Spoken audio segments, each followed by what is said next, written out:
napakahalaga ng Holy Ghost. Although ang church ay andyan na, sabi sa 12, I have yet many things to say unto you, but you cannot bear them now. Kaya nga kahit yung resurrection ng Panginoon, hindi nila mapaniwalaan eh. Kasi wala pa nga yung banal na Espiritu. Howbeit when He, the Spirit of truth, is come, where? To the church. Sa church po siya dadating, bababa.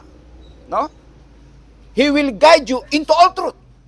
Kaya ang church ay guided sa all truth. Pag hindi ka totoong church, partial truth. At least may truth, ba? Kaysa no truth. Tururut. Halong pangit yun. Pero pag totoong church, ay all truth. Maliwanag po yun, no? He will guide you, the church, into all truth. For He shall not speak of Himself, but whatsoever He shall hear. No? Kaya nga po, ganito yan, mga kapatid, no? Kita niyo po, ang ating Panginoong Kristo, hindi po yan nagtuturo ng hindi galing sa Ama. Ang aking doctrine ay hindi akin. Doktrina ito na nagsugo sa akin. No? As my Father speaketh, I speak also. The same with the Holy Ghost. Yan po ang principle ng sending ng Diyos. Ang Holy Ghost ay hindi magtuturo ng kanya laang. Ang liwanag, whatsoever He shall hear from the Son. Whatsoever the Holy Spirit hear from the Son, kita nyo, nasa perfection ng order, ang Trinity. No? Whatsoever the Spirit hear from the Son, that shall He speak. And He will show you things to come. He shall glorify me. The goal of the Holy Spirit is to glorify the Son. The goal of the Son is to glorify the Father. Now, what is the goal of the church?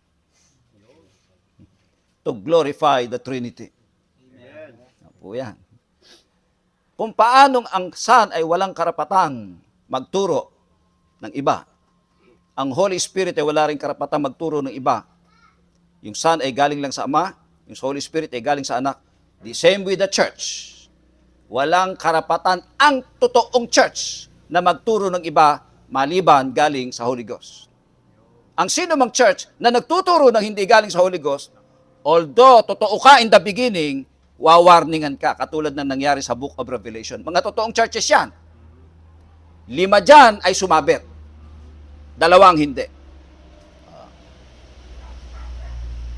The Smyrna Church and the Pergamos Church.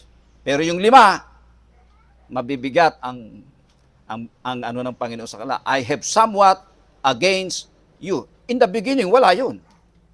Pare-parehong tama yun. Pero, kasi po ang span of time, nung iyan ay ituruan ni Apostle Paul, no? Nung si Paul po ay nasa Asia, nasa Turkey, at doon sa Book of Revelation, patay na si Paul eh. Nung sumulat si Apostle John. At ang nagtuloy na nga ng pag-aasikaso ng mga churches doon ay si John na. Kasi patay na si Paul. Ang pagitan ay more than 30 years na. Marami nang nangyari. Kita niyo Ephesus Church na napakagandang church, di ba?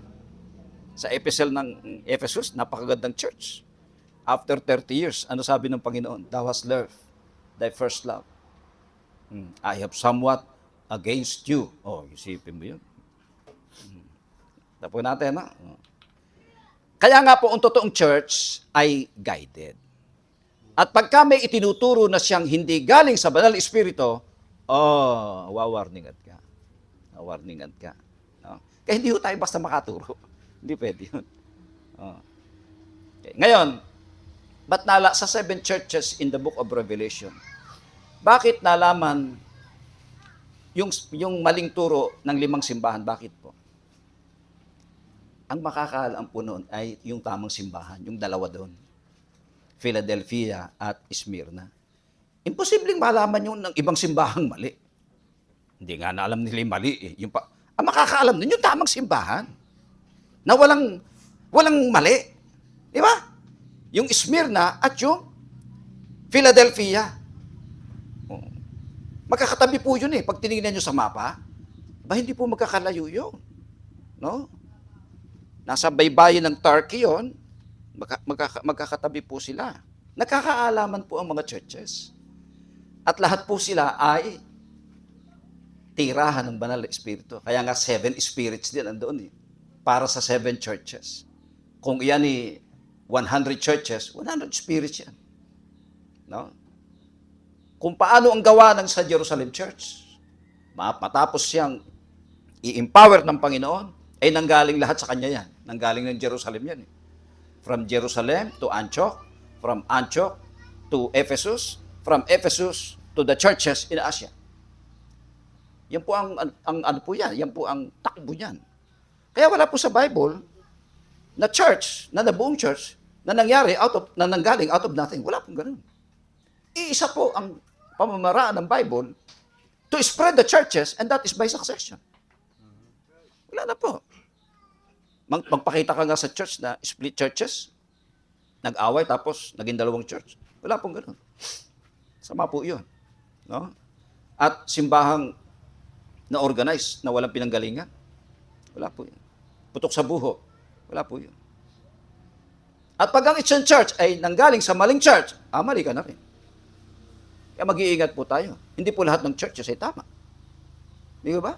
Kaya nililiwanag po natin, ano yung talagang tamang church at ano yung important role ng church. Ayan na po.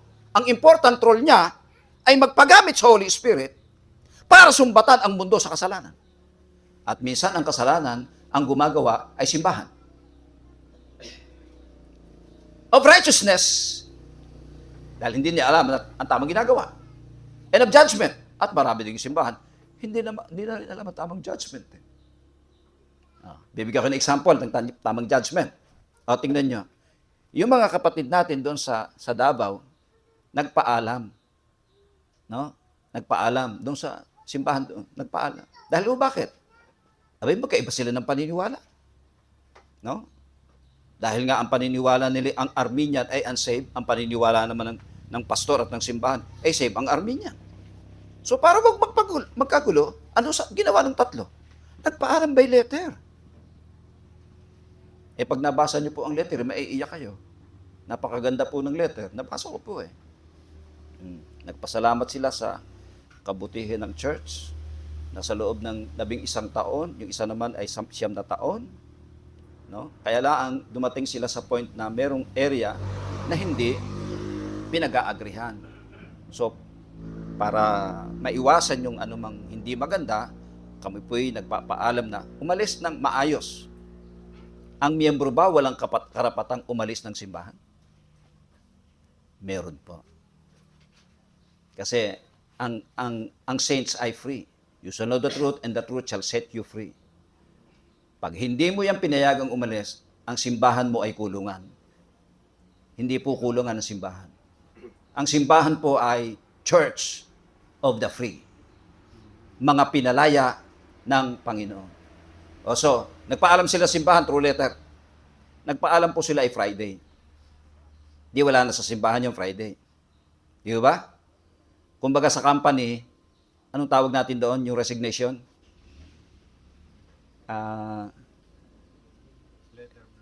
Yung letter na hindi na pwedeng pigilin na resignation. Ayun, irrevocable resignation. The same din yan. Irrevocable designation. Right yun Di ba? Karapatan yun O di hindi na miyembro ng Friday.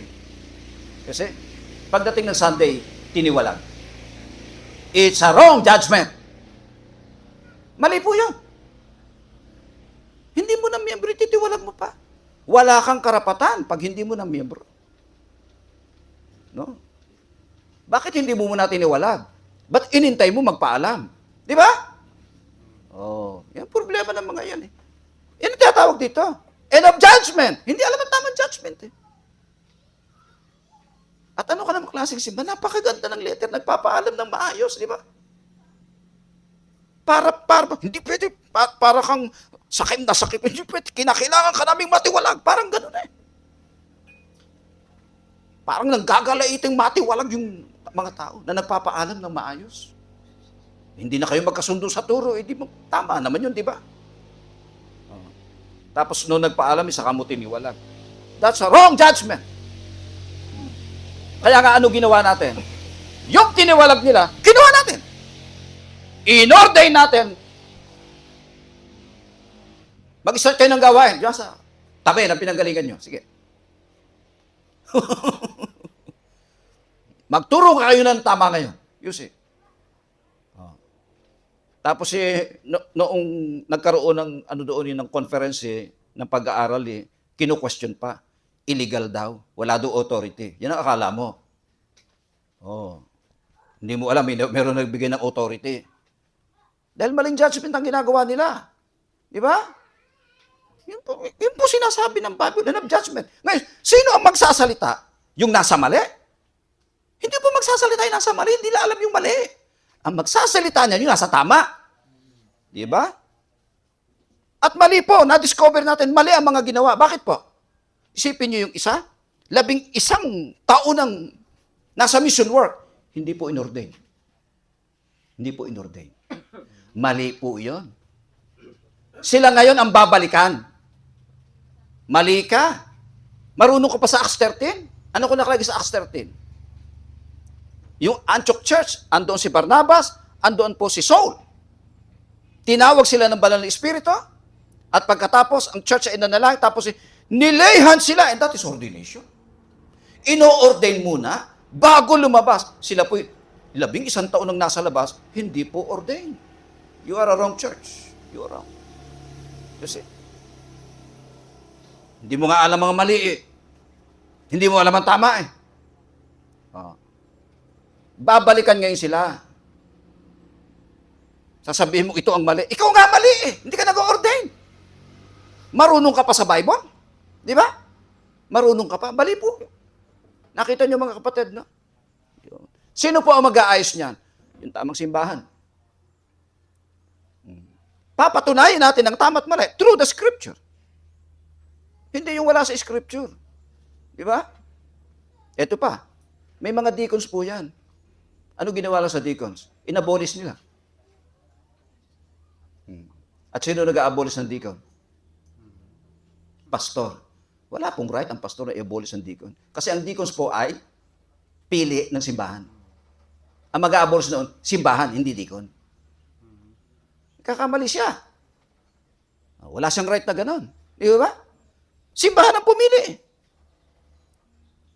At kung merong simbahan, ang pastor pumipili sa pastor ay pumipili sa deacon, pastor, mali po yan.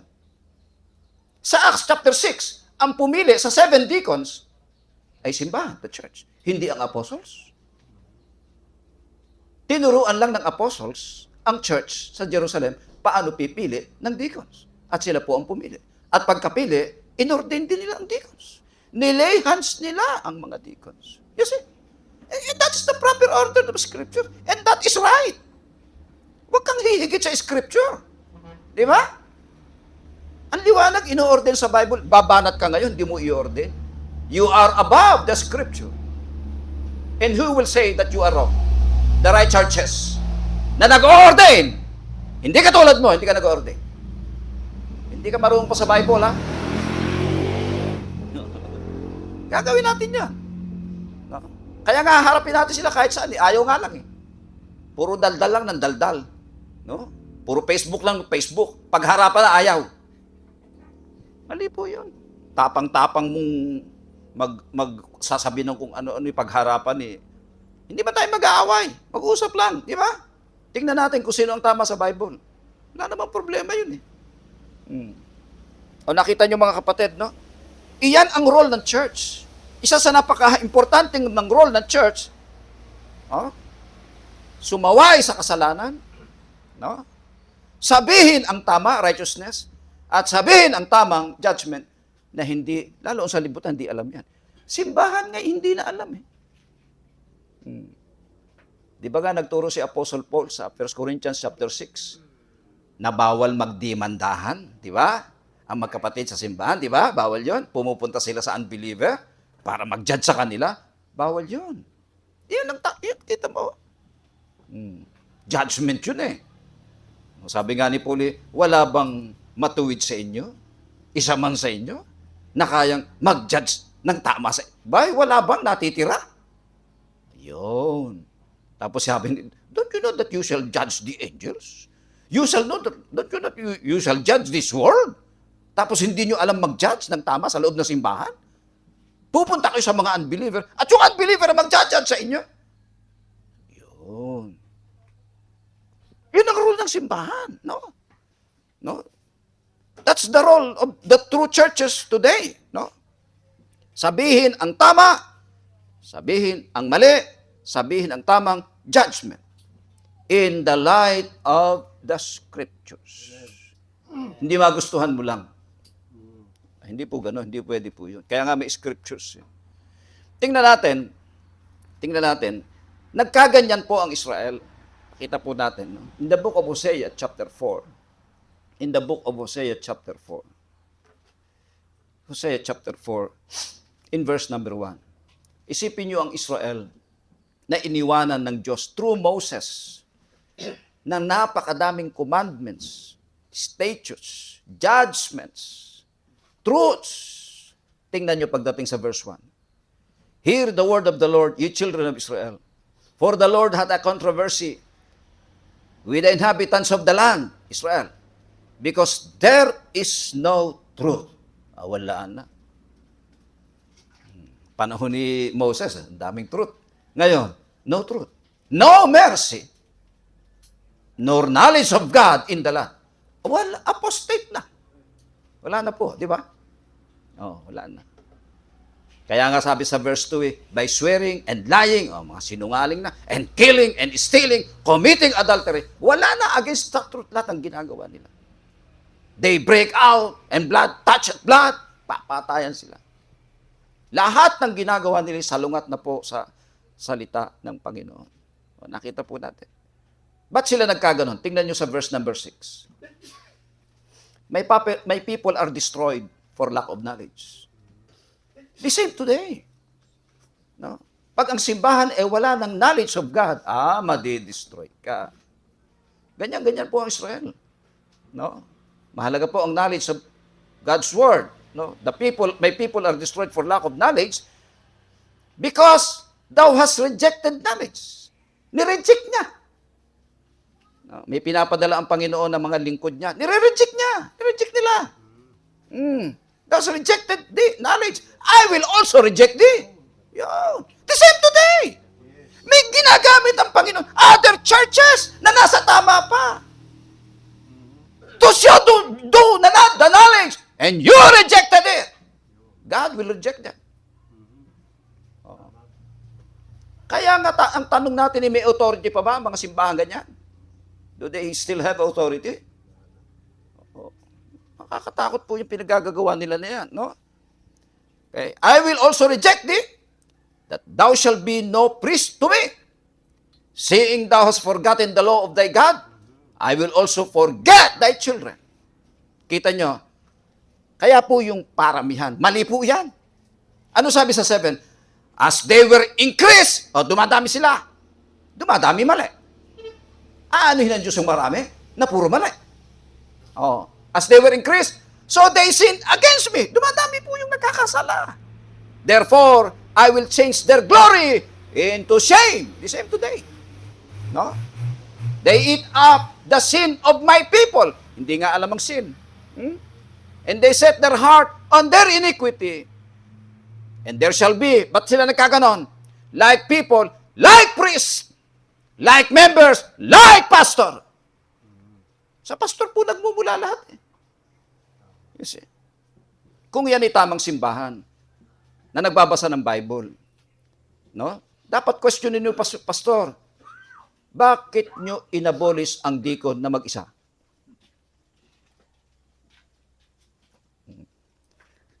Pwede po yun kung sabihin, ako naman pumili dyan . Doon talaga, tatanungin ka rin. Sa Bible po, ang pumipili ay church, hindi pastor. Hindi nga apostol ang pumili. Simbahan nga . Doon pa lang, di mali ka na naman. Ang problema ng mga churches, takot sa pastor na magtanong. No. May problema kapag ang miyembro ay natatakot magtanong sa iyo. Ba't ang Panginoon walang natatakot magtanong? Di ba? Naalala niyo yung ina ni James ni John. Di ba? Anong sabi sa Panginoon? Panginoon, pagdating sa kaharian mo, yung dalawa kong anak ha, isa sa kanan, isa sa kaliwa. Kita niyo, hindi nahihiyang sabihin. Ano ibig sabihin noon? Ang Panginoon ay malapit. Hindi nahihiyang sabihin nyo. Ay narinig ng mga alagad, aba, uunahan pa kami ni 2020. Uunahan kami nito. Kami na nga sa isa't... Ano yung pinakikita doon? No? Eh, Panginoon yun eh. Hindi nahihiyang sabihin. Di ba? Eh, ba't ngayon itakot ang member sa pastor? There is something wrong. Oh. Baka ang pakilala mo sa simbahan ni tirador ka. Hari ka. O hari ng yabang. Yes, conquering the people. Nicolaitans yan. May susunod na dyan. Belamisi. Peperahan na yan. Nakita niyo mga kapatid na dapat ganun. No? Sa amin po, sinasabi ko sa inyo, use po ang mga miyembro sa amin na magtanong sa akin, saan sa Bible? Yes, kahit ordinary miyembro. Kahit babae. Wag naman yun, ipakita mo sa Bible eh. Ayaw pa. Eh pag napakita mo naman sa Bible, maliwanag naman. Eh paano ko hindi nila naiintindihan? Hindi po sila blind followers. No? Kinakailangan ng katotohanan. Yung kung merong hindi alam, abay, malaman dapat. Hindi yung natatakot. Ba, pagka ganun po, may something wrong. Pagka ganun. Maging sa Santa Rosa, at yung mga taga Santa Rosa, lahat tatanong nila. Oh. Masama ba yun? Magtanong mga tao. Di ba? Pagka natatakot yung miyembro magtanong sa pastor ba? Eh paano kung, tandaan nyo, hindi tayo infallible ng mga pastor. Oh. Eh paano dumating ang time na nagkamali ka na rin? At natatakot ang taong tanungin ka. Ngayon nakikitang mali ka na. Di lagot na. Di ba? Oh. Di, ganun na eh. Yan po ang importante, yung role ng simbahan. No? Na itama ang mali, sabihin ang mali, no? At ibigay ang tamang judgment. That's very important. Nakita po natin, mga kapatid, no?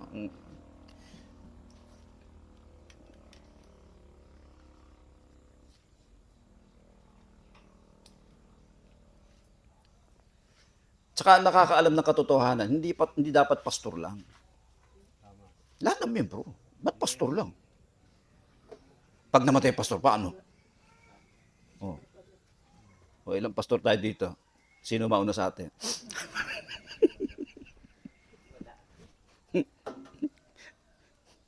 Huwag niyo sabihin mas patanda kami ni pastor sa tira sa inyo.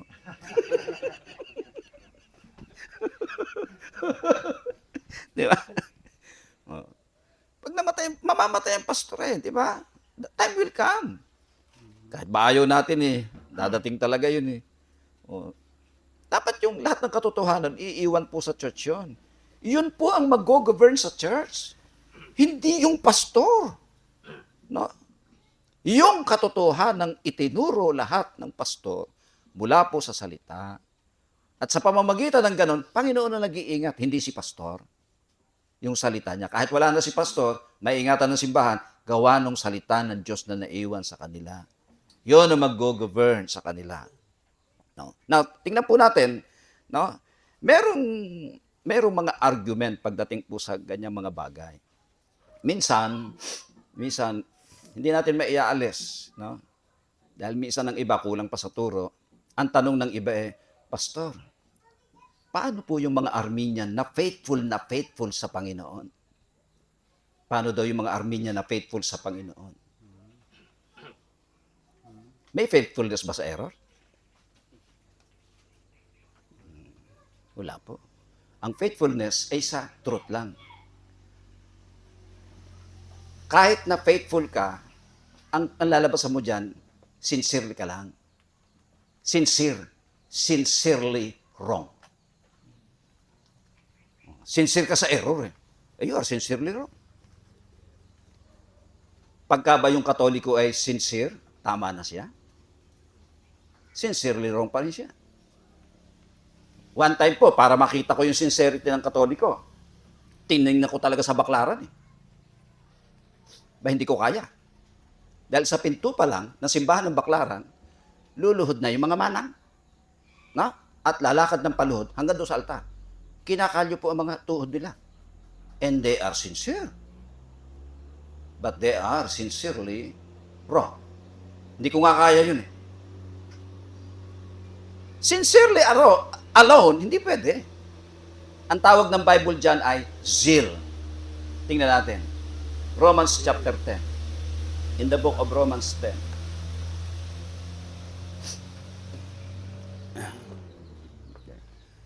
Tingnan nyo ang prayer and desire ni Paul sa verse 1, Romans 10:1.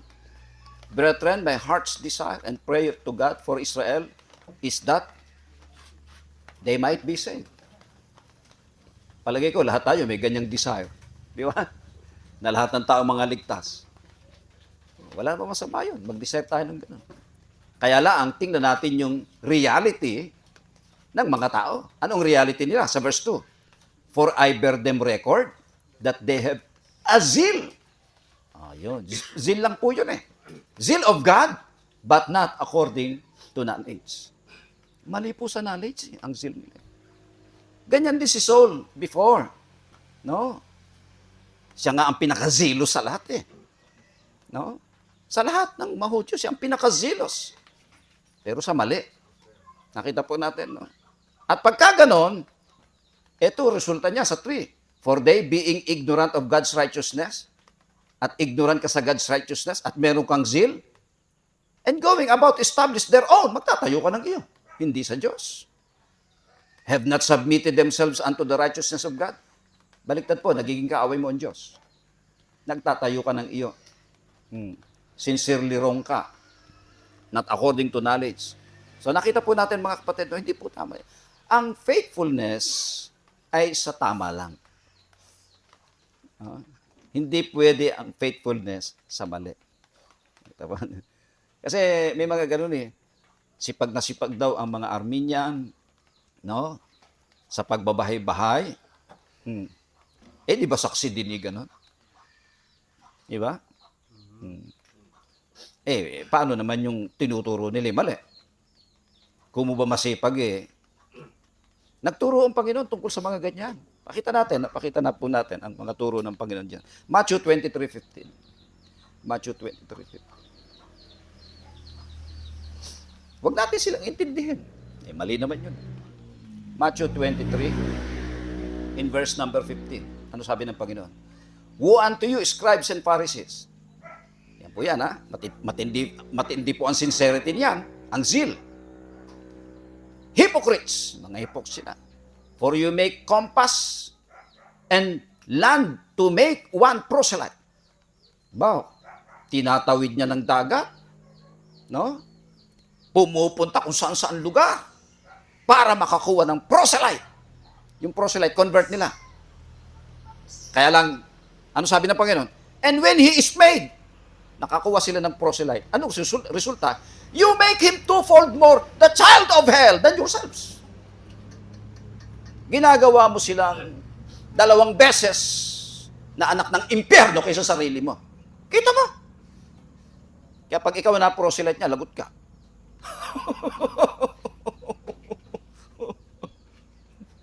Kung mo sila sincere, pwede na yon. Sincere yan, no? Tumatawid ng dagat, naglalakbay, para makakuha ng proselyte, kaya lang, gagawin nilang twofold more the child of hell than themselves. Kaya po tama sabi ng Panginoon, hindi lahat ng tumatawag sa akin ng Panginoon, ay papasok sa kaharian ng kanyang Ama. Kundi lamang yung tumutupad sa kalooban ng Ama na nasa langit. At nasa lagan ng kalooban ng Ama, nasa Bible. Yun lang ang papasok. Yung hindi tumutupad, sabihin mo na ang mga zealousness mo. No? We have done wonderful works in thy name. We have cast out devils in thy name. Malimit itanong po sa akin yun eh. Pastor, ba't nakapagpalaya sila ng demonyo? Iisa na lang yung sinasagot ko. Sabi ng demonyo, layas tayo. Mas demonyo sa atin to.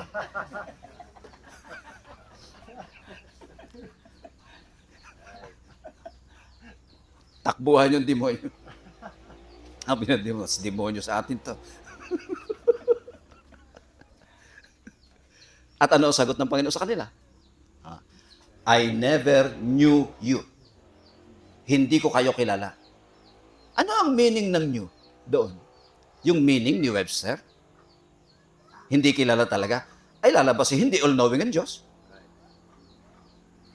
Kung meaning ni Webster, ang ipapasok mo doon sa I never knew you, hindi siya all-knowing. O iba ang meaning ng new doon. Sa Bible po, so many times ginamit ang new na hindi mo pwedeng gamitin ang Webster Dictionary. Ang gagamitin mo, Bible meaning. Nung sabihin ng Bible sa Genesis chapter 4, verse 1, and Adam knew Eve at nabuntis. Antindi no, nakilala lang, nabuntis na. At saka ba nakakita, asawa mo, makikilala mo. Mag-asawa yun eh. O ang meaning ng new doon ay nagkaroon sila ng intimate relationship dahil mag-asawa sila. Yun. They love each other. Yun. Adam knew Eve. Oh. At sino naging bunga? Si Cain. Tapos si Abel. Problema, pinatay ni Cain si Abel. Ay pagdating po ng Genesis chapter 4, verse 25, ba sabi doon eh, and Adam knew Eve again. At buntis na naman.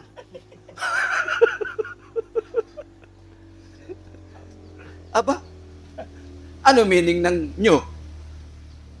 May pagka ganun, marami mabubuntis.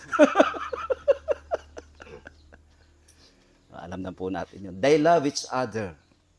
Kasi mag-asawa po. Yung new po ay malalim na kaugnayan. No? In short, Adam loved Eve. Yung po ibig sabihin ng new. Ngayon, I never knew you, I never loved you. Yung po ibig sabihin nun. Wala po silang relationship sa Diyos. Although, yung mga zealousness nila, di ba? Oh, done wonderful works in His name. Di ba? Oh. Cast out devils in His name. Sabi na po, I never knew you. Never! Mabigat yun. Ganon din po ang sinabi ng Panginoon kay Jeremiah. Sa Jeremiah chapter 1, verse 5 and 6. No? Okay. Bago pa siya na-form, in his mother's womb, ano sabi ng Panginoon sa kanya? I knew thee! Ano, ordinary nyo yan? Sa tiyan pa lang, ordained na siyang prophet. I knew thee. Yan po yung mga special work of God sa kanyang mga lingkod. Parang si John the Baptist, sa tiyan pa lang ng nanay niya, filled with the Holy Ghost na. Yung filled with the Holy Ghost sa tiyan, save yun o unsaved? Sa tiyan pa lang po, save na yun. Di ba? Who can question God kung ganun? Kita nyo, ang totoong Baptist, bunga ng eleksyon. John the Baptist. Elected sa tiyan pa lang. Tapos Baptist ka, Armenian ka. Tama kaya? Hindi ka niniwala sa eleksyon. Ang unang Baptist bunga ng eleksyon eh. Tapos ikaw kaaway ka ng eleksyon. Saan mo nakakita nyo? Pa-Baptist ka pa. Hindi ka nahiya kay John the Baptist. Hindi po totoo yun. Mali po yun. Maging si Jeremiah, sa tiyan pa lang. Nakilala na ng Diyos. Sa tiyan pa lang yun. You see? I knew thee already. You see? Who can question God? Lahat ba ganon? Ba hindi po. Magkakaiba po yan. Yung mga satyan pa lang, talagang nakilala na ng Panginoon. O, ito ngayon, Matthew 7:23. Depart from me. No? I never knew you. Kita nyo yung mga ginagawa nilang wonderful works, yung ginagawa nilang pagpapalayas ng demonyo, ye that work iniquity. Iniquity yon the sight of God. Bakit? Hindi ayon sa kanyang word. Pag hindi ayon sa word of God, miski anong faithful ka, miski anong sincere ka, ay wala pong merit yun. Yun na yung by work eh. Sa pamamagitan ng mga ganon, susuhulan mo ang Diyos. Iligtas mo ako. Ah! Susuhulan mo siya sa pamamagitan ng ginagawa mo. Masusuhulan mo ang Diyos. Nagkakamali ka. Yun ang danger. Mga tinalakay kanina, di ba? Oh. Tayo po, kaya naglilingkod ng Panginoon, nakaranas tayo ng awa ng Diyos, ng kaligtasan ng Diyos. Hindi po para maligtas. Para magpasalamat sa kanyang pagliligtas. Hindi po natin sinusuhulan ng Diyos ng ating mga works. Nahihiya tayo sa Diyos. Hindi tayo karapat-dapat. Tapos niligtas niya tayo. Tinuruan niya tayo. Oh. Kaya gagawa po tayo sa Kanya. Po yung tama eh. Hindi yung susuhulan mo ang Diyos ng mga gawa mo. At sasabihin mo, wonderful yung mga ginagawa. But hindi po nasusuhulan ng Diyos. No? Wala pong faithfulness sa error. Tandaan niyo po yan. Kaya wag nyo, kasi ganun na nagiging katwiran ng ibang mga miyembro. Bakit daw yung mga Armenian na faithful? Hindi totoo yan. Hindi sila faithful. Parehas din na silang pare sa'yo. Zeal lang yan. But not according to knowledge. Hindi tatagapin ng Diyos yan. Nakita po natin mga kapatid. No? Ang maghahayag niyan ay ang church na nakakaalam ng katotohanan. May pasensya sila. May church na pinahayagan ng Diyos ng katotohanan. Wala tayong magagawa doon. At aanuin mo yung katotohanan na inihayag sa inong church. Abay, sasaway ka sa kasalanan. Idideklara mo ang tama at mag-judge ka ng tama. At pag may mga churches, kahit patotoong church, na nagkakamali, alam ka naman, hindi mo punahin yun. Sa ginagawa nilang mali. Pupunahin po yun. Kita nyo, si Peter nga, pinunan ni Paul, di ba? Sa Galatians chapter 2. Pinuna siya. Nung wala pa yung mga Hudyo, fellowship sa mga Gentiles. Nung dumating yung mga Hudyo na galing kay James, humiwalay siya. At naakay niya si Barnabas at iba pa. On the spot, sinaway siya ni Paul. Sinaway siya, di po ba? Mali po yun. Kaya nga kahit nga apostol, nagkakamali din. At nasasaway din. Ang pastor, parang hindi siya nagkakamali. Infallible ka ba? At pagkamali ka, hindi ka masasaway. Basta maliwanag sa scripture. Kita nyo, si Peter ay nagpasaway. Wala pong personalan yon. Basahin nyo po ang 2 Peter chapter 3. No? Si Apostle Peter, ni-recognize niya si Apostle Paul na sumaway sa kanya. Di ba? Ni-recognize niya. Sinuway siya noon. Tama lang naman yun. Yes, So, ang simbahan po ang magsasabi. Mga wrong interpretation ng truth, ay magsasalita po ang simbahan. Mga maling pinaggagawa, no? Magsasalita po ang simbahan. Napakarami pong simbahan ngayon involved sa politics. Magsasalita po ang simbahan. Nag-unite sila, no? Pupunta ng EDSA. Magsasalita po ang simbahan. Totoong simbahan. Diba? Sasama sila sa ecumenical prayer. Sumama ang mga Baptist doon. Tapos ang mabigat po dyan, no? May Baptist na, kung siya ay politiko, siya daw ang representative ng lahat ng Baptist. Ang kapal ng apog, ano? Ang kapal ng apog dito. Kung hindi ko pa alam ang kara mo. Di ba? Hindi po totoo yun. Kako bagay, i-represent na lang niya sarili niya. Sasabi, representative siya ng lahat ng Baptist. Nagyayabang kasi. Na-involved naman sa kalokohan. Hindi ho totoo yun. Ngayon, pakikita po natin, may mga certain passages of Scripture na napapamali ng interpretation ng napakarami. Napag-usapan to kagabi, narinig ko sa mga usapan, palagay ko itama natin. No? Yung 2 Peter 3:9. Itama po natin yan. Kita po natin. No? Alam niyo po ba na yung 2 Peter 3:9, naging issue yan in the time of John Gill. Mga around 1760s. Yan po yan. Sa ating panahon ay mga halos 300 years ago na. Meron pong isang Armenian sa England, ang pangalan ay si Dr. Whitby, na ininterpret niya ng mali ang 2 Peter 3:9. Tingnan po natin. Interpret po ng mali.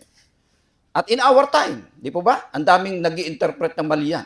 No? 2 Peter chapter 3, in verse number 9. The Lord is not slack concerning His promise, as some men count slackness, but is long-suffering to usward, not willing that any, i-interpret nila ng any of the people, papasok nila yung all people dito, should perish, but that all people, should come to repentance. Tama ba yan? Yan po interpretation ni Dr. Whitby. Ayaw daw ng Diyos na ang lahat ay mapahamak. Ayaw ng Diyos ay mapahamak. Ang tanong, ayaw ng Diyos ang lahat ay mapahamak. May mapapahamak o wala? Mas marami po ang mapapahamak. O ayaw pala niyang mapahamak tapos napahamak. Tama ba yan? Mali po yun. Kundi ang lahat ay magsipagsisi. Gusto niya magsisi ang lahat. Magsisisigap ba ang lahat? Magiging bigo ang Diyos dyan. Di ba? That is a wrong interpretation. Mali po yan. Napakamali pong interpretasyon niya. Kasi di po, ang pinatutunayan ni Peter, the Lord is not slack. Hindi siya mapagpaliban.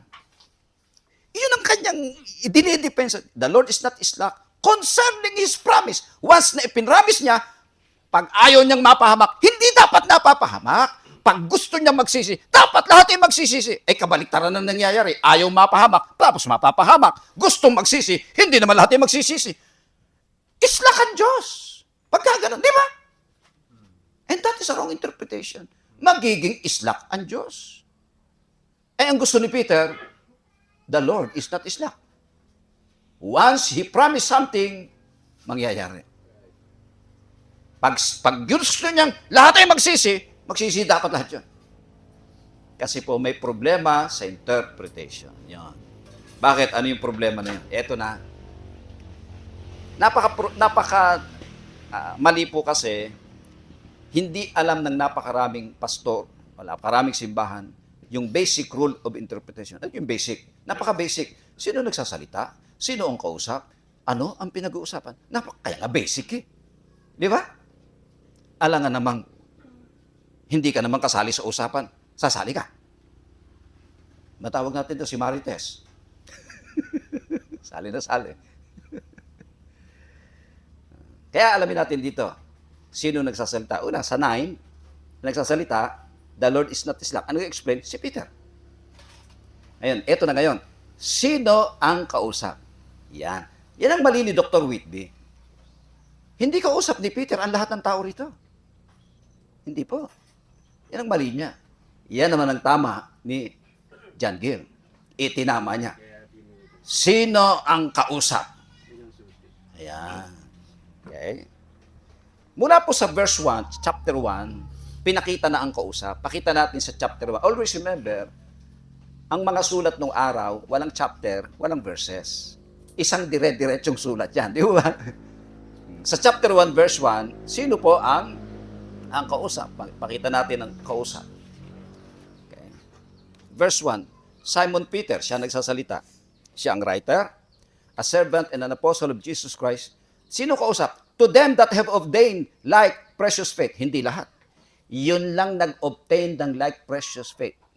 Tinalaki kanina ni Elder Norman. No? Kaya yung faith ay obtained or received. At yun ay precious. At dapat ang faith ay light. Magkakapareho. Hindi magkakaiba. Pag galing sa Diyos, iisa yun. Like yun. At precious yun. Kaya ang kausap na dito, mga believer. who obtained like precious faith, na katulad ng faith nila. No? With us, ayun na, faith with us, kapareho ng sa kanila. Through the righteousness of God and our Savior, Jesus Christ. Binate, grace and peace be multiplied unto you. Lahat ba ng tao ang kinakausap ni Peter? Hindi po. Mga taong nag-obtain ng like precious faith. Pagdating sa chapter 3, ano ang tawag ni Peter sa kanila? Sa verse number 1. Ang tawag ni Peter sa verse 1, the second epistle, beloved. Beloved ang tawag niya. Yung mga nag-obtain ng like precious faith, ang tawag niya ay beloved. Mga mananampalataya yan. Mga kapatid sa Panginoon niya. He called them beloved. I write now unto you in both. Kaya nga, I write now unto you. Hindi po lahat ng tao. Tapos babanat mo lahat ng tao. Di ba doon palang mali ka na eh. Oh. I write unto you. Sa kanila, sinulat ah. O di ba? In both which I stir up your minds, to stir up their minds by way of remembrance. Hanggang sa verse 8, chapter 3, verse 8. Sino ang kausap sa 8? But beloved, beloved pa rin. Ang liwanag, no? Be not ignorant of one thing, that one day is with the Lord as 1,000 years, and 1,000 years as one day. Sa 9, sino kausap? Iba na? Lahat na? Beloved pa rin. Bakit pa? Pinatunayan nila ni Peter sa mga beloved, the Lord is not slack concerning His promise, as some men count slackness. Yun ang akala ng iba. Kay Peter at sa mga beloved, hindi slack ang Diyos. Bakit po? As some men count slackness, but is long-suffering to usward. Sino yung us? Peter and the beloved. Nakita niya na? He is not writing to all people. No. He is writing to the beloved. God is long-suffering to usward, not all people. Not willing that any of the beloved should perish. Not all people. And they will not perish because they were beloved of God. They obtained like precious faith from God. No one will perish. Sinabi ng Panginoon dyan, none of them is lost. Oh. And that is the right interpretation.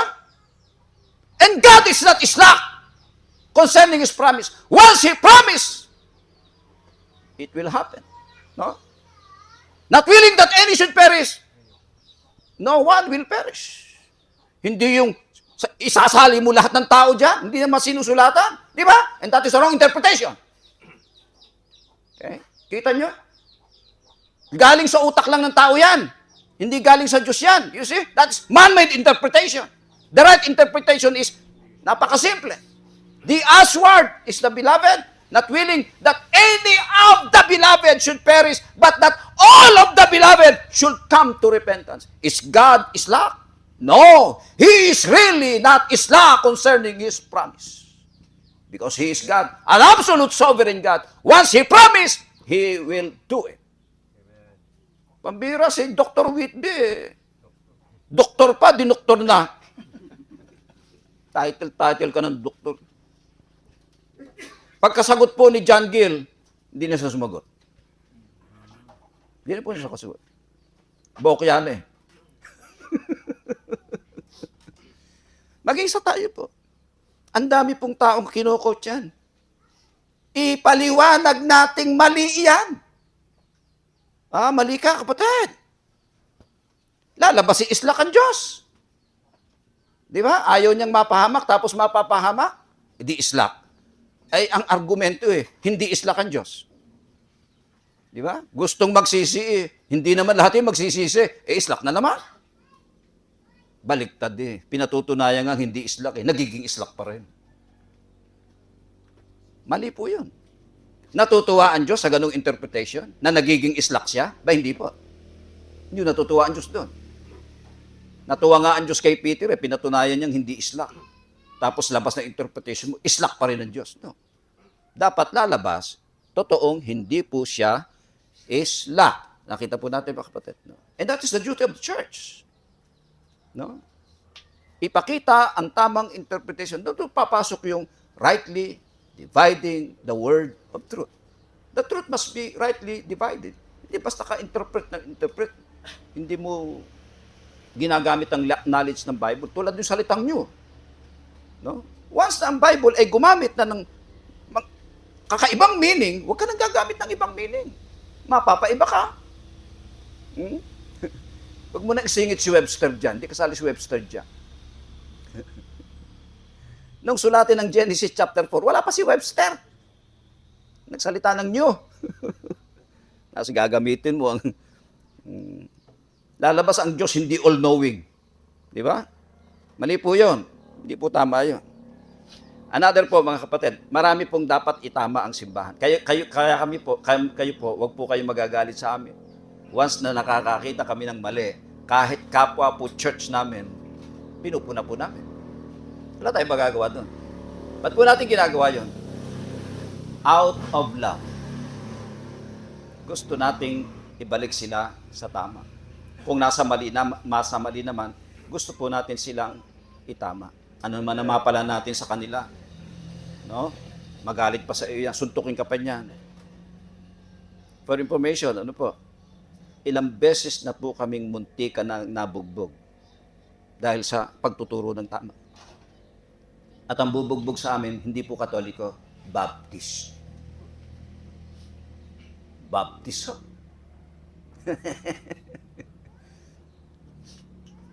Baptist, bubugbog. Dapat to boxer na lang eh. Hindi pastor. Yeah. Mambubugbog. Dahil may miyembro silang na-convert sa truth. You see? At babawalan ako, sabi, tumigil-tigil ka ng pagtuturo mo, ha?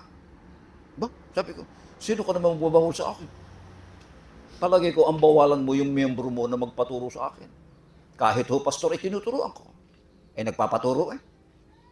Ba't mo ako babawalan? Palagi mo susundot ako sa iyo. Wala ro ako ethics. Bakit po? Ano ba yung ethics? Dapat nagpapaalam ka sa pastor bago ka magturo. Yung po, banggit sa akin eh. No? Sabi ko naman sa kanya, nung nagturo ka ng Katoliko, nagpaalam ka ba sa pare?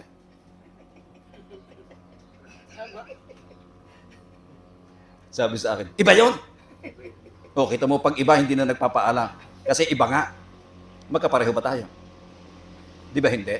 Ba't ako magpapaalam sa iyo? Hindi man tayo magkapareho. Lalo nagalit. Manununtok. Ang Panginoon, binabasa ko rin sa Bible, mahusay umilag ang Panginoon ba? Pagka bubugbugin, mahusay magtago rin. Ba? Masama ba yan? Ba? Di tago din tayo. Oh.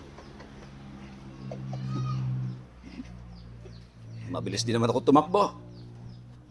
Ang tanong sila, ba't sila mambubugbog? Nakita niya? Sa Diyos ba yan? Pinag-uusapan natin. Baptist, mambubugbog. Ligtas yun. Ligtas o utas. You shall know them by their fruits. You shall know them. Yes. Ginagawa ni Paul yun nung araw na siya ay utas. Pero nung siya ay naging lingkod ng Panginoon, baliktad po, siya ang pinapatay. Hindi po niya ginawa yun. At walang karapatan ang sino mang totoong mananampalataya na gumanti. Tinalakay ni Paul yan. Siya yan na mang-uusig nung araw. Sa Romans chapter 12. Huwag kayong gaganti. Diyos ang gaganti. Diba? Siya po ang gaganti. Itong mga Baptist na ito. O, nag-aral ba ng Bible yan? Sabihin natin, save yan. Ang turo pa naman yan, osas. Once saved, always saved. Kahit manuntok. Always saved. Osas.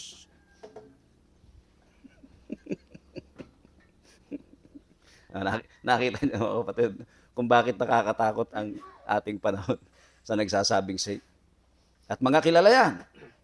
Mga kilalang kilala po yan. Mali po yan. May ipakikita pa ako sa inyo, mga kapatid.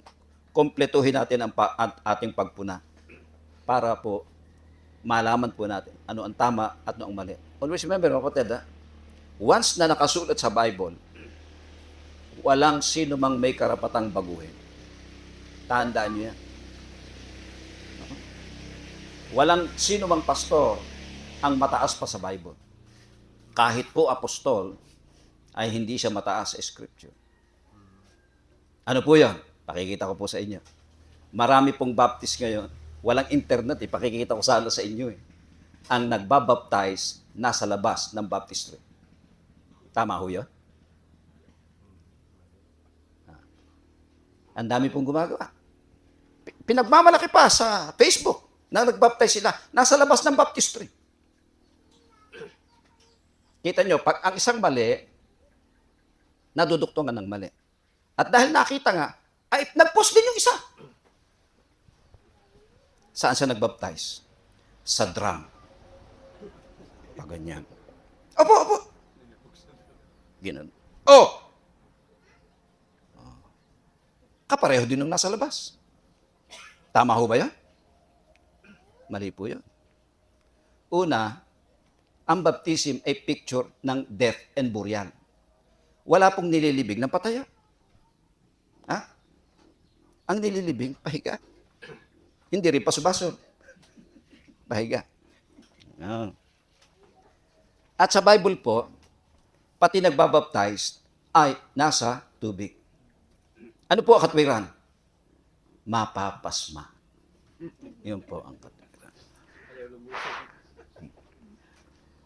Dalawang ginagawa. Kung hindi wala sa tubig, meron pong botang hanggang dito para hindi mabasa. Napakalaking kalokohan ho niya. Pakikita ko sa inyo sa Bible. Pakita natin. Tingnan niyo po. In the book of Acts chapter 8. Tingnan natin sa Bible. Acts chapter 8. Tingnan natin sa verse number 8.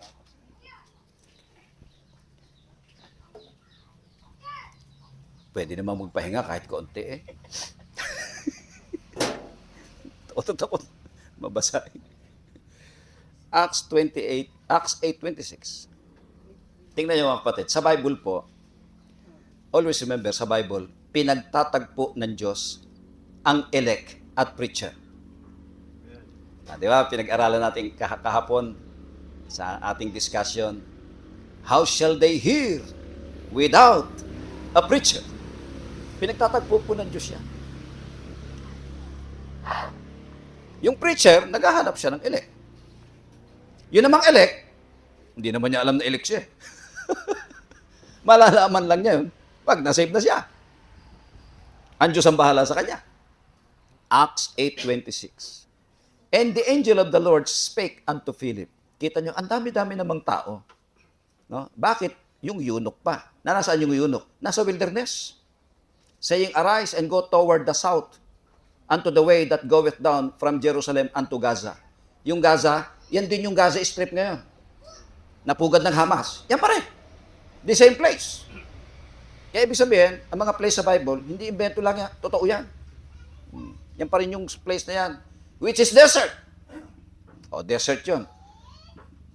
Verse 27, and he arose, siyempre sumunod naman si Philip. And went, and behold, a man of Ethiopia. Yan yung Ethiopian eunuch. An eunuch of great authority under Candace.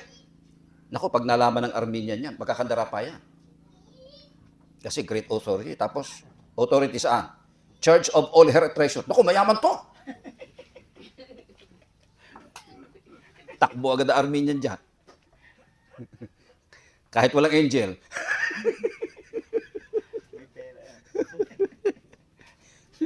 Pambira, ano pala ng treasure ng Queen ng Ethiopia to? Si Candace. Had come to Jerusalem, converted siya sa Jewish belief. Pumupunta siya sa Jerusalem for to worship. Pagdating sa 28, was returning. Pabalik na siya. Naka-worship na siya sa Jerusalem. It may be dalawang event yan na national worship ng Israel. Either na, ano ba ito? Passover. Napunta lahat sila sa Jerusalem. No? Feast of the Passover or Atonement. Yan. National ano din yan. Pupunta sila sa Jerusalem. Yom Kippur. Tawagin nila. Alin sa dalawa? We do not know. Was returning and sitting in his chariot. Ang chariot ay katumbas ng ating limousine. May driver yan. Kita nyo, ang target, yung eunuch. Yung driver. Ano nangyari? Hindi po siya target. Kapareho din kay Paul. Ang target ay si Paul lang. Yung mga kasama niya, hindi. Sa Acts chapter 9. Di ba? Yun po yan eh. Ang target po rito yung eunuch. Hindi po yung driver. No? Was returning and sitting in his chariot. Read Isaiah the prophet. Nagbabasa ng scroll. No? At ang binabasa niya ay Isaiah 53. Nako, saktong-sakto. And then the Spirit. Kita nyo, ang banal, ang Diyos, ang ginagamit sa salvation, una, angel. Yan din ang ginamit kay Cornelius para ipasundo si Peter. Pero hindi yung angel ang magtuturo, ha? Ipatatawag lang yung preacher. The same year, si Philip.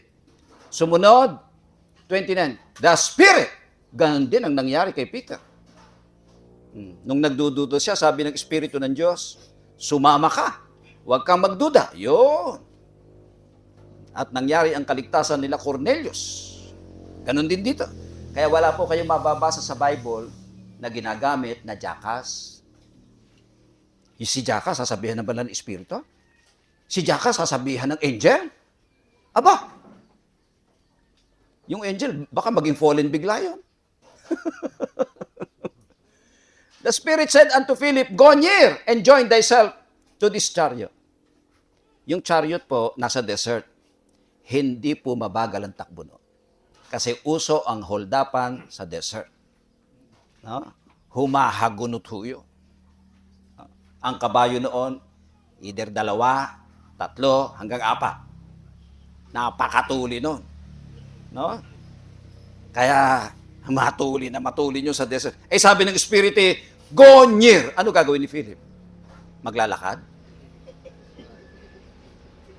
Talo ho si Usain Bolt dyan. Tinakbo niya. Yung ginawa ni Elijah, no, in the time of Ahab, no, nung umulan, kinarera niya ang chariot ni Ahab, nilampasan niya sa gate. Ginawa uli ni Philip. You see? And without the power of the Holy Spirit, hindi mo magagawa yon. Mananalo ka sa kabayo. Kabayo yun eh. Go near the chariot. Siyempre, kakararahin mo yun. Hindi mo nagpapabagal yun. Lalo pag may nakita yung driver, may tao, baka mami, hold up yun, bibilisan palalo yun. And Philip ran. Yan po istorya. Yan.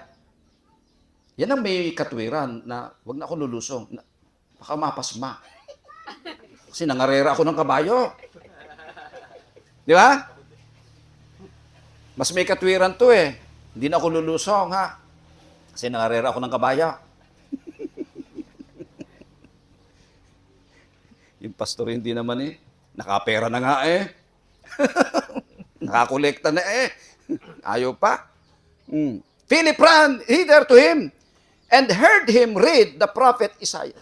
At nung magkasabay na sila ng chariot, hindi pa nakakasampa. Nag-uusap sa bintana. That's the story. Ang sabi ni Philip, no? Sabi ni Philip and said, understandest thou what thou readest? Nauunawaan mo ba ang binabasa mo habang nagpanabayo? 31. And he said, how can I except someone should guide me? Hindi niya naintindihan. And he desired Philip that he would come up and sit with him. Ayaw, nakasampa. Sabi niya, sumampa ka. Ayaw, salamat naman. Pinasakay na. Okay? Sa mga salvation story, laging may unusual. Alam niyo po, pagka gano'n ang istorya, sipin mo. Sipin niyo ha, kayo mag-isip. Kung ako ang eunuch, matindi to. Ba't nakakasabay to sa chariot? Ang tuli namin. May sa demonyo yata ito. Pasasampahin mo yan? Kung ikaw? Di ba hindi? Aba, may sa demonyo ito. Tao, kinakarera ang chariot namin. Di ba? You see? Pinasampa pa. Yan. may ginagawa ang Diyos. Na. Gawa po ng Diyos yan eh. Gawa po ng Diyos yan. Hindi mo naman kilala yun. Nakikipagkarera sa'yo. Di ba? Pinasampa niya, oh. 32, and the place of the scripture which he read was this. He was led as a sheep. Ang binabasa niya, Isaiah 53, 6 and 7. Saktong-sakto. Okay? In his humiliation, his judgment, yung judgment ng Panginoon, yung kamatayan niya, yan. Pagdating sa 34, and the eunuch answered Philip and said, I pray thee, of whom speakest thou this, the prophet this? Kanino sinasabi? Hindi niya nga alam eh. Kaya di ba napakahalaga ng preacher? How shall they hear without a preacher? May mga nagtuturo na pwede na rin, magbasa na lang ng Bible. Eh di sa hinayaan na lang ni Philip. Basahin mo na lang, diretso mo na lang yan. Maunawaan mo rin yan. Di nga naunawaan eh. Kailangan mo yung paliwanag. Di ba? Maunawaan niya, kwento. Pero yung right interpretation, lalo na yung spiritual meaning, ay hindi mo maunawaan yun. Tanong nga niya, sino yung tinutukoy dun eh? Ito na po, pagdating po sa verse number 35, then Philip opened his mouth and began at the same scripture. The same scripture, ha? Hindi na lumipat ng combat. Alam nga, ililipat mo pa sa Roman Road, John Road, Rocky Road. Ililipat mo pa doon. Andoon na sa Isaiah Road na eh. Di ba? Lilipat ka pa. Ayan na. Oh. Shoot na nga yung scripture eh. Okay. 35. Open the same scripture. The same. Ano? Puro Roman Road. Di ba? Huwag mo ilalagay sa box ang Holy Spirit. Huwag mo ilalagay sa box ng Roman laang. Ang Holy Spirit ay spirit ng Scripture. Kahit anong bahagi ng Scripture, pwede niyang gamitin. Let the Spirit be sovereign. Yan ang importante dyan. Hayaan mo siyang sovereign. And preach unto him Jesus. Alam niyo na istorya.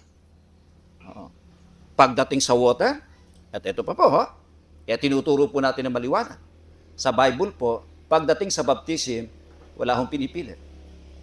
Wala hong invitation sa baptism. Wala hong kinukurot. Wala rin itinutulak. Walang tinatakot.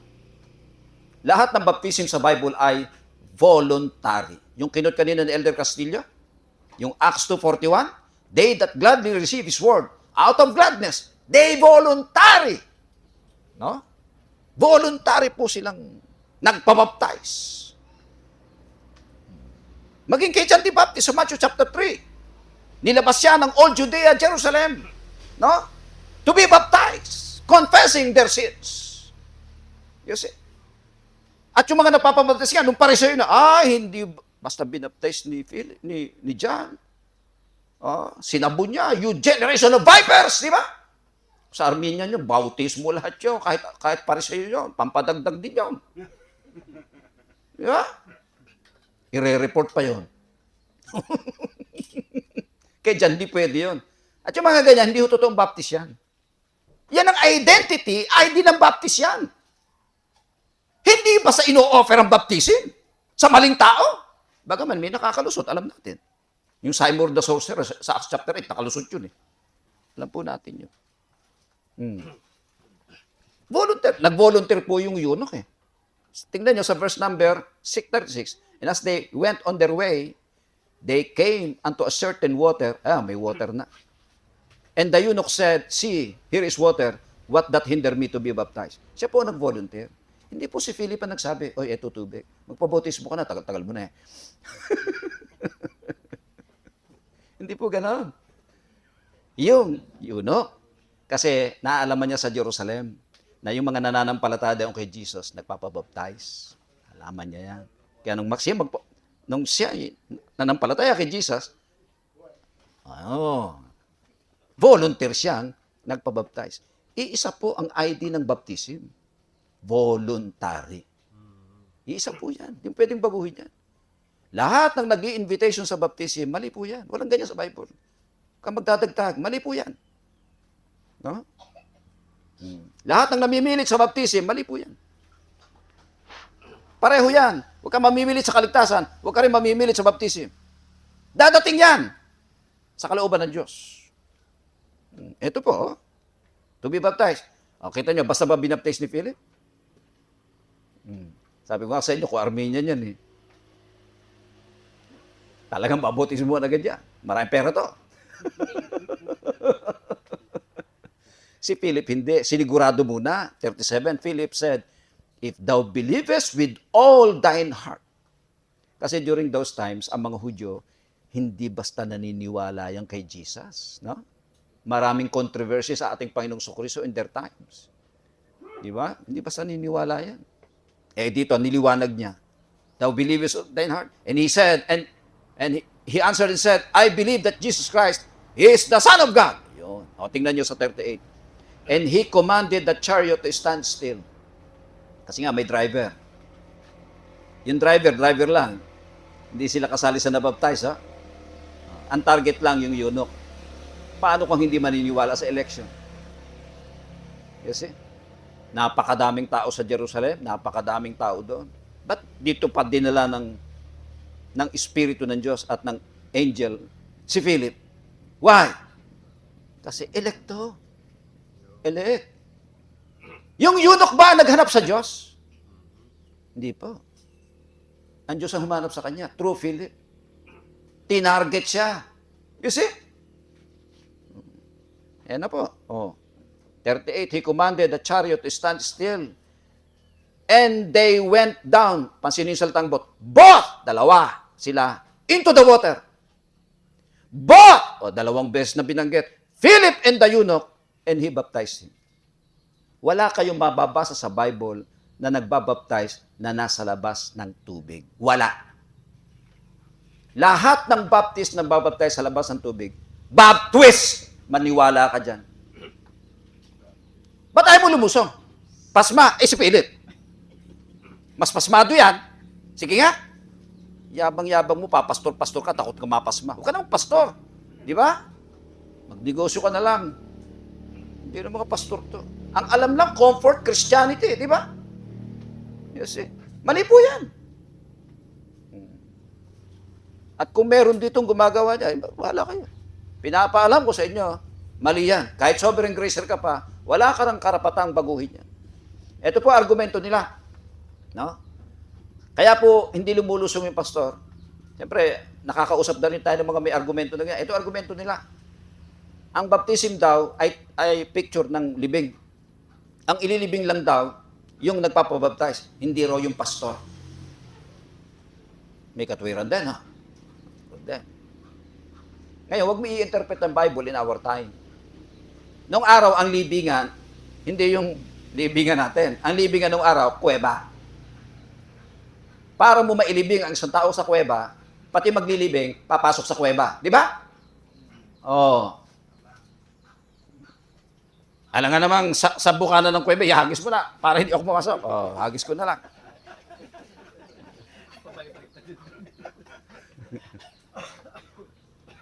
Ganyan po ng araw, sasamahan mo sa kanyang buhay na patay sa kasalanan at sa paglilibing ng kanyang kasalanan, ang taong iniligtas ng Diyos, sinasamahan ng ministro.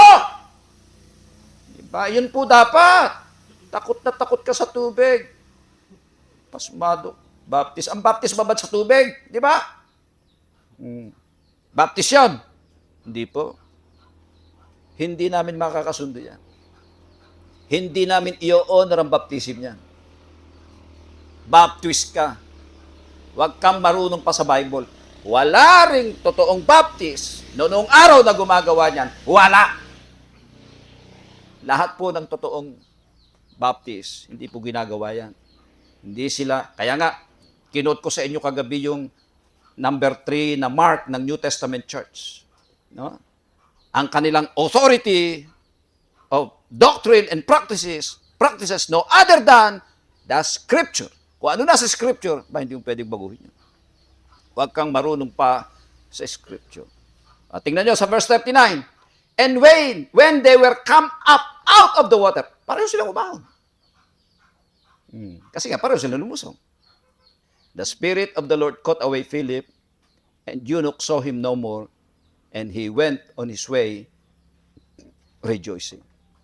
Kaya po ang ebanghelyo ng Panginoon ay naunang naipangalat sa Ethiopia through this eunuch. Ang Ethiopia po ay lalampas ka pa ng Egypt, and then may isa pang bansa, Sudan, pababa, and then Ethiopia. Palagay ko, mga mahigit 1 buwang travel yan. Mahigit 1 buwang travel bago makarating. Ay, layo po nun. Di ba, no, kapatid na? O, yun, nakikita po natin. So, yan po yung mga important role ng mga church members. No? May kaibigan ka, nagsa-celebrate ng Pasko. Oh, alam ka namang sabihin mong tama yung ginagawa. Baka nakiselebrate ka rin. Sasabihin natin yung tama. No? Sin, righteousness, judgment. Di ba? Hindi alam ng tao yung mali. Napag-usapan namin kagabi ni Pastor Manny yung tungkol sa divorce. Alam nyo, katwiran ng iba, may divorce na sa Bible. Yes, meron po. Pero magkaiba po ng version. Iba po ang version ng Bible divorcement sa version na ipinapasok sa gobyerno. Magkaiba po yan. No? Ang divorcement ng Panginoon, sa iisang reason lang, fornication. Yung divorce ng gobyerno, ang daming reason yan. Pag mabaho pa mo, ay di-divorce ka na yan. May puto ka, lagot ka. Malakas ka maghilik, lagot ko na, di-divorce ka na. Sa Bible isa lang.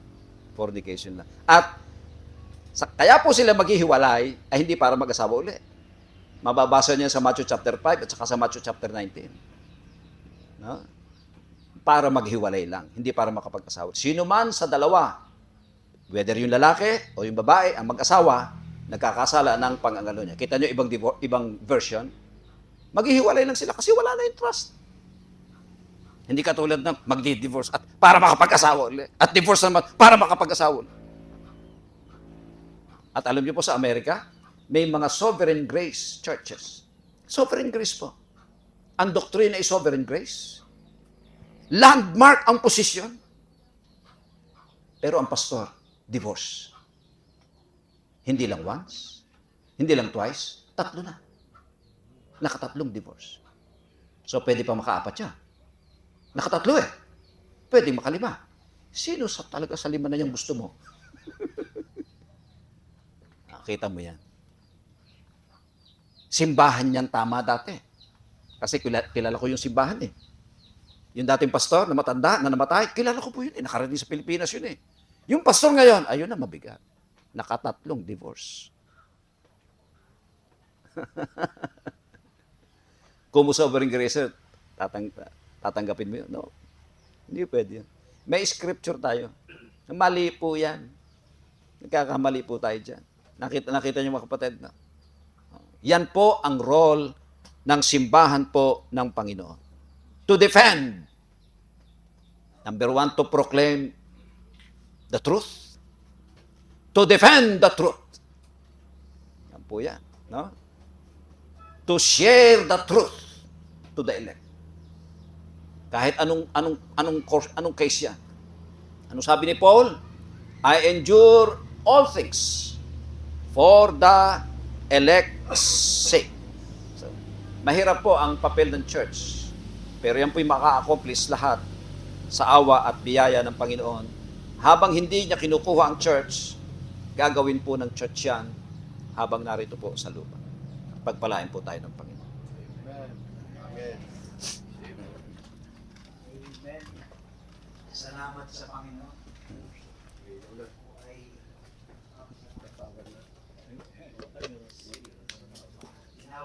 May ilaw na.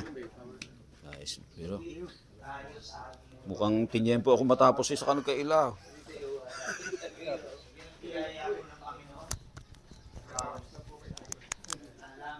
Madaya, ano? At ipinakita rin sa atin kung ano po yung tama. Hindi po tayo katulad ni Soriano, lahat na inasabi, mali yan. Hindi mo naturo ang tama. Nung natapos ako, nagkakuryente. Ah, may kuryente na ba? Oh, yung nga, no? Ayan, salamat po. At, okay. So, anong oras na ba? 4 na. Di ba hanggang bukas so tayo?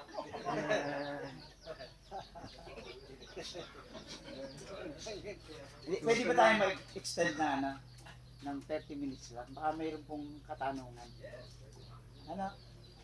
So, sayang naman yung pagkakataon na ito na gusto natin pong makumpleto. Eh, maaaring mayroon pong gusto pang magtanong. Ano, ito yun ang ating talagang ano. Okay? So, mayroon po bang ano? May mga paglilinaw po kayo ukol sa ating mga tinalakay. So, napakagaganda po ng ating mga pinag-aralan. Patungkol sa kapanganakang muli, patungkol sa paraan para maging kaanib sa church, at kung gaano kahalaga ang pagiging kaanib. Tinuro din sa atin yung tamang kaalaman, kasi may maling kaalaman. Balance ano? Tinuro yung pinakita sa atin yung maling kaalaman, tinuro sa atin yung tamang kaalaman. Ngayong hapon naman ay yung responsibility ng church para ituro ang katotohanan at ipamalay din sa atin ang kung ano yung mga kamalian. Okay? So baka mayroon pong paglilinaw. May tanong po ba? Ayan, tanong. Mayroon? Ayan. Pastor, Ayun. So si Pastor ito po sa 1 Corinthians chapter 7, verse 13 hanggang 15. Ang sabi rito, and the woman which hath an husband that believe not, and if he please to dwell with her, let her not leave him. For the unbelieving husband is sanctified by the wife, and the unbelieving wife is sanctified by the husband. Else were your children unclean, but now are they holy. Verse 15. But if the unbelieving depart, let him depart. A brother or sister is not under bondage in such cases, but God hath called us to peace. So, Pastor, yung hindi mananampalataya, hiwalayan raw po yung yung mananampalataya. ay, so papawisan na naman kayo. Talagang gano'n naman ang hindi mananampalataya. Iiwala yan. Hindi nga mananampalataya. Ang masama dyan, yung mananampalataya iiwala. Pangit yun. Pero kung talagang nangyari, yung hindi mananampalataya talagang iiwala. Pero, hindi naman binanggit dyan na mag-asawa ulit. Wala nakalagay doon. Ang nakalagay dyan, a brother or sister is not under bondage in such cases, but God called us to peace. Ito yun. Kaya nga sa 16, for what knowest thou, O wife, whether thou shalt save thy husband? Kaya nga hindi dapat hiwalayin. Baka masave nga yung husband niya. Kaparin din sa 1 Peter, di ba? Sa pamamagitan ng buhay ng asawang babae, pwedeng masave yung lalaki. Whether thou shalt save thy husband, or how knowest thou, O man, yung lalaki naman, whether thou shalt save thy wife? Kaya ang nakalagay po dyan, ang hihiwala yung unbelieving. Pero hindi pwede mag-asawa yung believer. Hindi. Yung unbelieving, malamang yun, baka mag-asawa nga yan, believing nga yun. Pero yung believer na iniwan, hindi pwede. Kasal po yun eh. Maliwanag sa Bible, hanggat buhay. No? Sa Romans chapter 7, nandito rin, hanggat buhay, hindi nakakalam ang kasal na yan. Naalala ko nun si Pastor Tito Juan nagbibiro, papatay mo niya. So, may kukwento ako sa inyo, mga kapatid. Nangyari po sa atin dito yan. Palagay nyo, alam nyo ang kwento.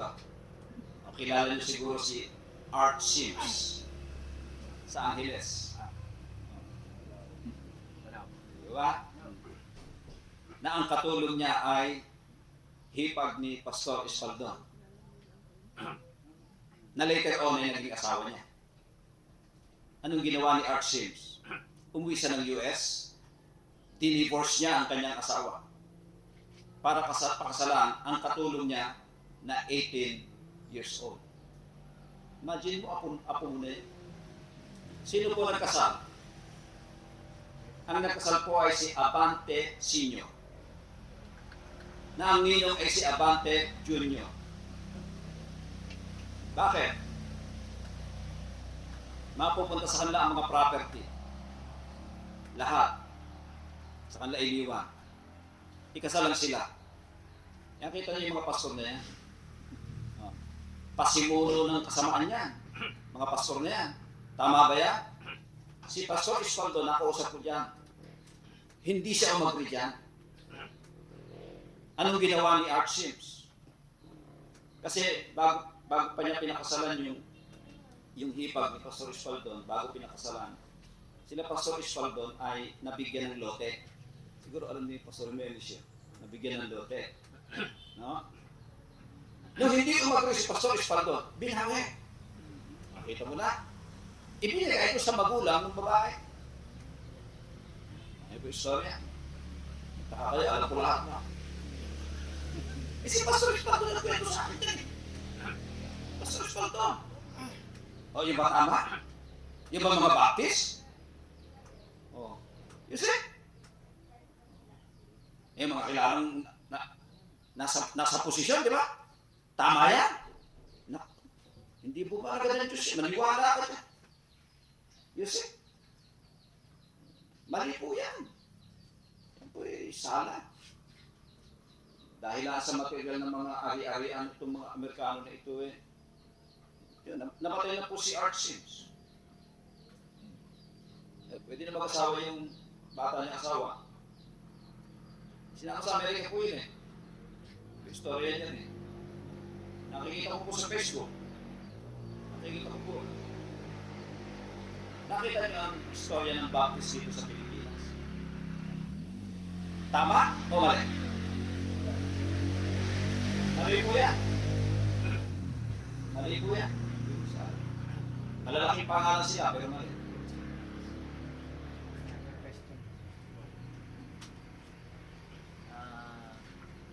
In the look,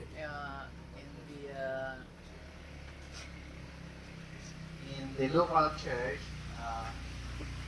who are the leaders that are subject for ordination? So among them, sa mga leader. Number two, ay how they will become qualified or what are the qualifications. And number three question is, who will ordain them?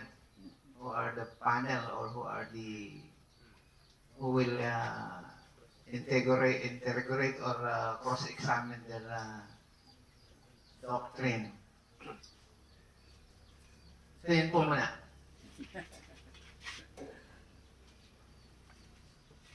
Isa lang po ang pattern natin dyan. Yan po ay nasa Acts chapter 13. Wala na po tayong ibang pattern na pwedeng gamitin po dyan. Sa Bible po kasi una, dalawa ang nakita nating ino-ordain. Pastor at deacon. Sa Acts chapter 6, yung 7 deacons, in-ordain. Nilehan sila ng mga apostles. Kaya ordain ang mga deacons. Sa Acts chapter 13, mga missionary ito. Tingnan natin. Verse 1.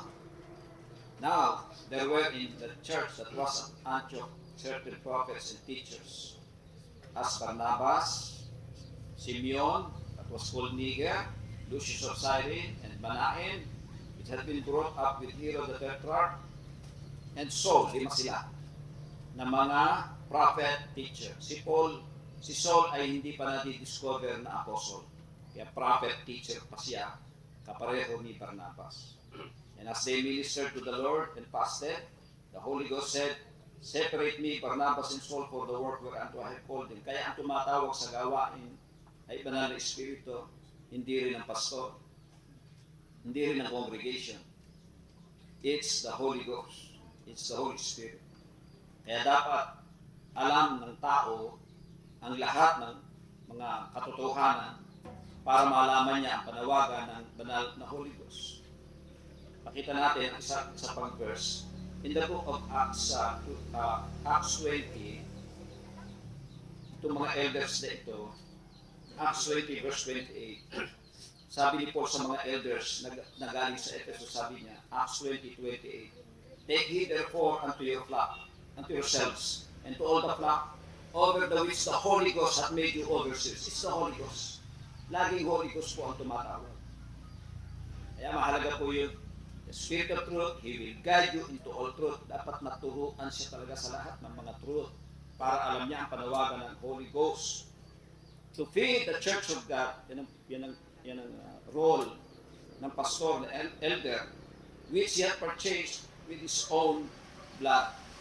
Kung babalik tayo sa Acts 13, as they ministered to the Lord, ayun na. And then verse 3, when they had fasted and prayed, mananalangin na ang church sa panawagan ng isang lingkod ng Panginoon na tawag ng Holy Ghost sa kanya. Mananalangin lang ang church, and then i-confirm siyempre ang kanyang panawagan. At pag na-confirm ang panawagan sa kanya and lay their hands on them, saka siya i-ordain. Ang mag-o-ordain ay yung church na magsesend sa kanya. Mali po yung tatawag ng mga ordaining panel mula sa ibang mga churches. Wala pong ganun sa Bible. Mali po yan. And pwede rin yun, the same faith, visitor, kung may visitor of the same faith. No? Pwedeng sila'y mag-lay hands, pero ang power to ordain ay sa church. Guess lang po yung mga pastor na yan. Ang nangyayari po kasi sa iba, magkakaiba ng paniniwala, meron pa pong ordination na hindi natuloy dahil dyan. Dahil may Armenian at merong election. Hindi natuloy ordination. Opo. Sa Bicol, hindi po natuloy. Kasi nga po, iba't ibang pastor eh. Mali po yan eh. Yun ang sinabi ko sa pastor na pinanggalingan ko na ako'y Bible Baptist. Sabi ko, pastor, wala sa pattern sa Bible ang ginawa niyo sa akin. Ako'y napunta sa field, hindi niyo ako in-ordain. Naging church kami, hindi ako in-ordain. Ano sabi sa akin? O di ganyan ka namin i-ordain. Eh, baliktad na po. Nauna na po ang kalesa sa kabayo. Ngayon niyo ako i-ordain, organize na kami. Diba? At sinabi ko sa kanya, magpapa-ordain po ako doon sa tama ang paniniwala sa Bible, hindi na po sa inyo. Pasensya po tayo. Maghahanap po ako ng simbahang tama ang paniniwala sa Bible. Ayun, doon ako nag-ordain. Ang church po ang nag-ordain. Kita nyo, si Paul ha, na magiging apostol, may nag-ordain na church. Mali po ang mga freelance preacher. Freelancer? Ako, naghahanap lang ng simbahan malaki-laki offering niya. At doon siya mag-a-apply na magpastor. Doon ang mga simbahan, walang alam sa truth, basta tatanggapin. Sa atin po hindi pwede yan.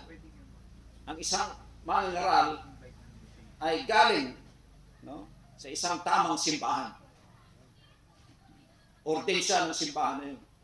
And then saka, tingnan nyo sa verse number 4. Okay?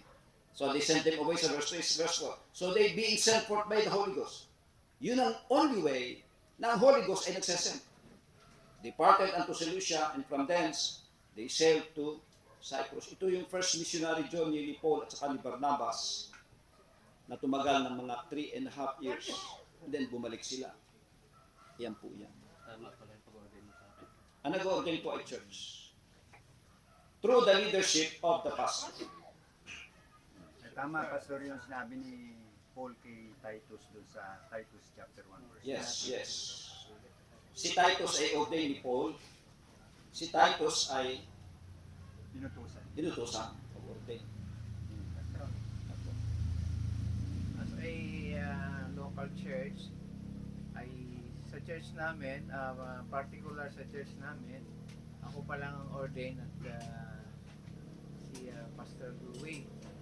So, if we will ordain a future God-called minister sa church, ay okay lang ba na kaming dalawa lang?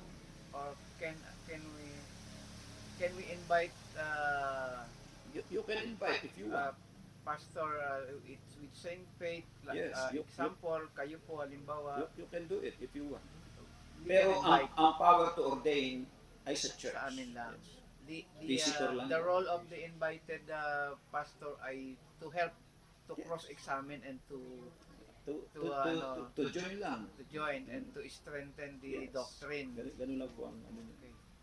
At kahit walang mga visiting pastors, pwedeng i-ordain sila. Ang mag-ordain, yung ordain na rin ng simbahan. Ang power ay sa simbahan. Pero yung the whole congregation, lagi yan with the approval of the church. Ang church ang nasa kanya ang power. Yes. Hindi pwedeng sa pastor lang without the approval of the church. Ganun po yan. Church po talaga ang makapangyarihan. Diyan iniwan ng Panginoon ang kanyang authority. Thank you po. Salamat po, Pastor Alex. Sa makatwid, dapat yung i-ordain, kilala ng lahat ng miyembro. Walang isa man sa kanila na may against doon sa i-ordain. Okay, salamat po. Medyo mataas na antas yung ating mga tanungan. Kaya naman, ay hanggang doon lang tayo ngayon, no? Okay? So, picture muna. Okay? So, lahat ng ating mga visitors, dito tayo, Pastor. Dito, oo. Kasi maganda.